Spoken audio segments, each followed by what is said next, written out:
I think this is what she means. As I mentioned a while ago, many housewives today feel bad for just being a housewife. They get jealous of their former classmates who are now in the business world or in politics, and they are now senators, or maybe they are now managers in their companies. They own their companies. They're making much money, and they're going everywhere as much as they want to. They have all of these cars. They have all of these houses. And so they're so envious of them. And so they feel being an ordinary housewife is a non-person. Parang feeling nila, parang hindi ako tao. Parang wala akong kwenta sa mundong ito. Wrong. If you're going to work because you're jealous of your former classmates and you think that way, you're sinning against God. You don't understand God's priorities. Or is it more material things? Is that the reason why you're working? You want more material things? Is it wanting to be out from under the demands of child care? In other words, you don't want to take care of your children? Is it to relieve her husband from his responsibility to work? Maybe you're saying, baliktad tayo ng role, ha? Ako magtatrabaho, I'll work, and then you stay here at home. Bakit? Ikaw naman high school graduate ka lang, wala ka naman masyadong alam, kaya baliktarin na lang natin. Ikaw na lang yung tagalaba, tagaluto, tagaplansya, tagalinis ng bahay, tagaalaga ng mga anak. Ako na lang ang magtatrabaho dun sa labas at kikita ng pera. Mas magaling pa ako kumita ng pera kesa sa'yo. You're changing roles. You don't understand what the Bible says regarding roles and responsibilities in the home.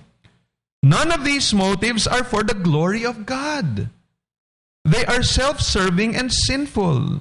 Godly motives would be learning to be content. Gratitude to the Lord for what she does have. And whatever you do in thought, word, and deed, do all for the glory of God. That's what you find in Philippians 4:11, 1 Thessalonians 5:18, and 1 Corinthians 10:31. Staying at home and organizing a clean, well-run household is a major biblical emphasis in the God-given ministry of the wife. Now, some clarifications. According to Martha Peace, you may be thinking, that's all well and good, but what about the couple who is in debt? Paano pag malaki utang ninyong mag-asawa? Ayan, mister ko lang magtatrabaho. Paano yung utang namin? A couple who is in so much debt that the wife may have to work should consider making sacrifices in order to live within their budget while systematically working towards debt reduction. In other words, they would work towards her quitting work and staying home. Yun ang ambisyon nung dalawa. May utang sila, pero sige, ayusin natin ito, pero ang objective natin upang dumating yung panahon na hindi ka na kailangan magtrabaho. Yun ang sinasabi ni Mr. sa kanyang misis. Na ako na lang ang magtatrabaho at ikaw, tutukan mo yung bahay, asikasuhin mo yung tahanan natin.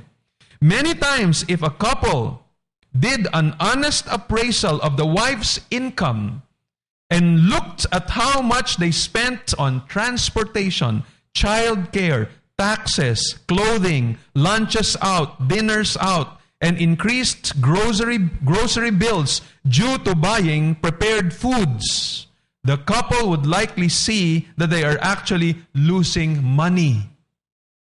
In other words, kung titingnan nila yung kanilang standard of living, kung imbis na bili na lang ng bili lagi, puro dilata, puro mamahaling ganito, puro dapat imported na pagkain ang binibili, puro dapat ang mga damit ng mga anak imported, dapat magaganda, dapat ganito, dapat mamahaling mga sapatos, nakakaya naman, dapat ang cellphone nila, puro iPhone.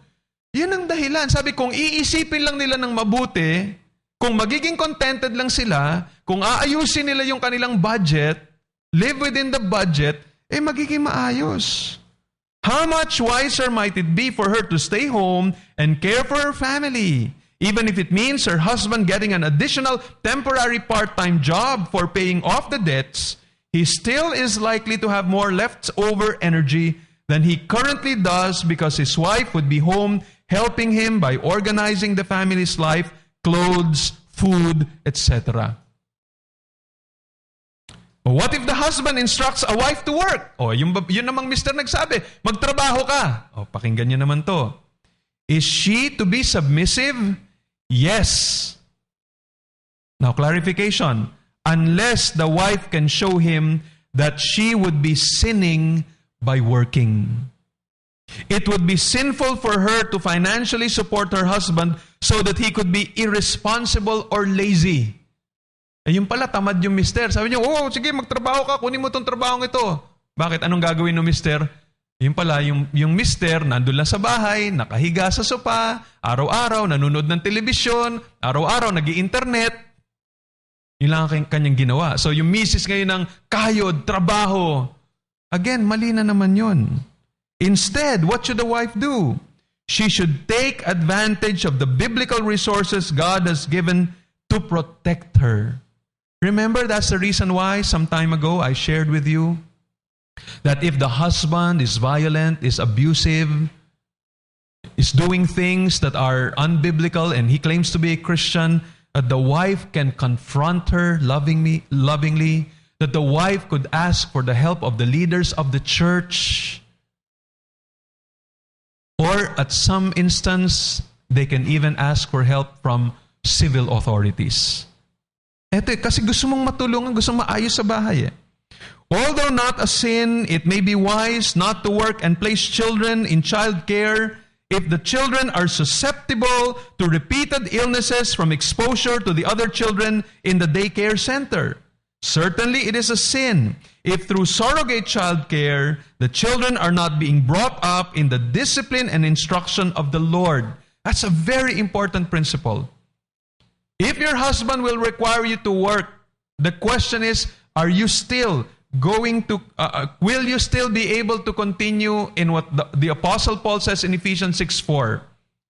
Husbands, or by extension, that can include fathers, by extension, that can include mothers, do not provoke your children to anger, but bring them up in the discipline and instruction of the Lord. If you neglect that responsibility already as a wife, then your working outside of the home is not pleasing in the eyes of God. Now, of course, there are situations when temporarily you will have to work. Temporarily. That again, let it be your goal, both you, the husband and the wife, if you're Christian, to have that goal that there will come a time when the wife will stay at home and really follow what the Bible says in Titus chapter 2, verse 4, and in 1 Timothy chapter 5. One young mother that I counseled showed her husband with what she could earn, she would ultimately lose money by working. She did, however, come up with a creative alternative and worked 2 to 3 mornings a week, cleaning houses while the children were at school.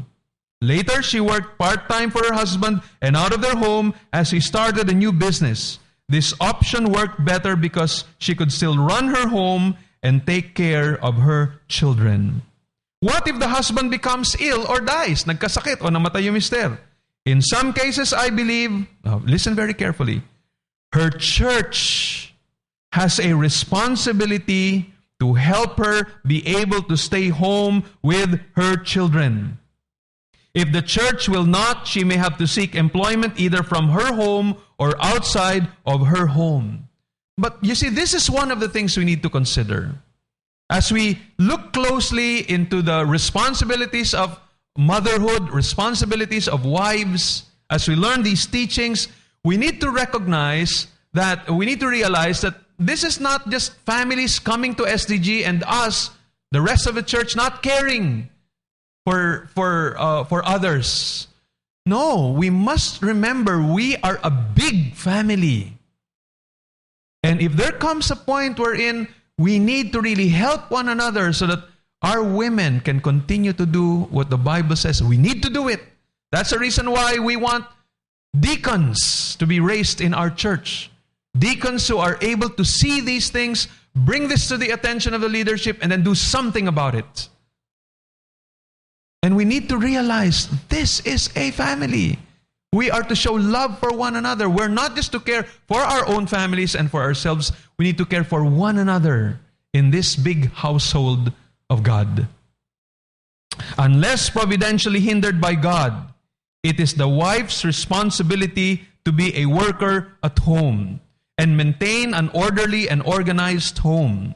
It does not mean that her husband and children cannot help, but she sets the tone.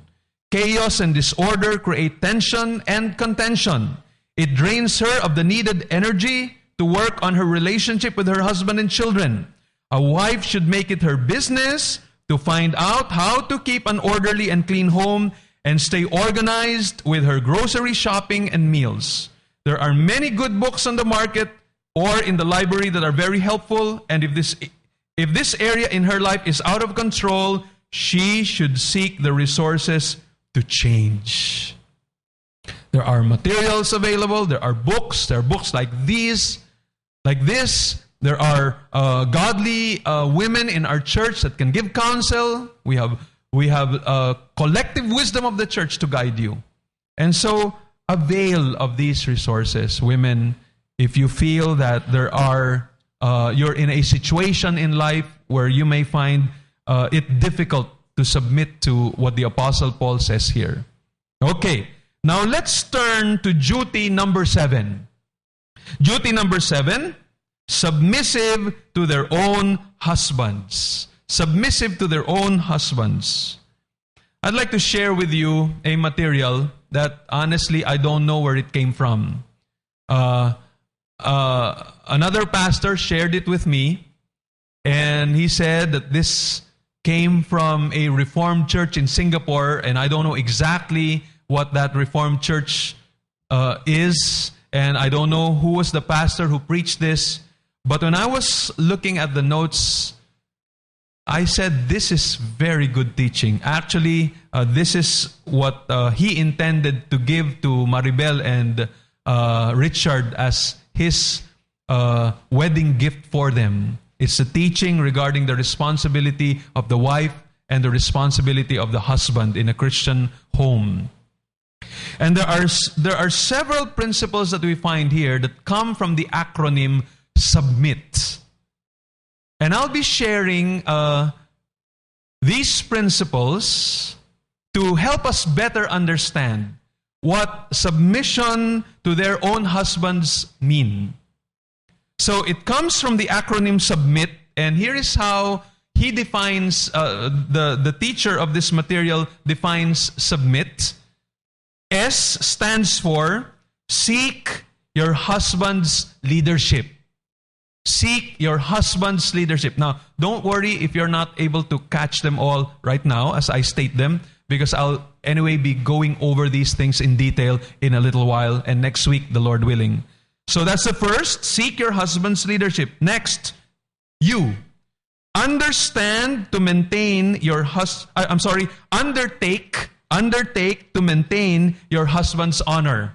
Undertake to maintain your husband's honor. B, bend your will to your husbands. That's with an apostrophe S.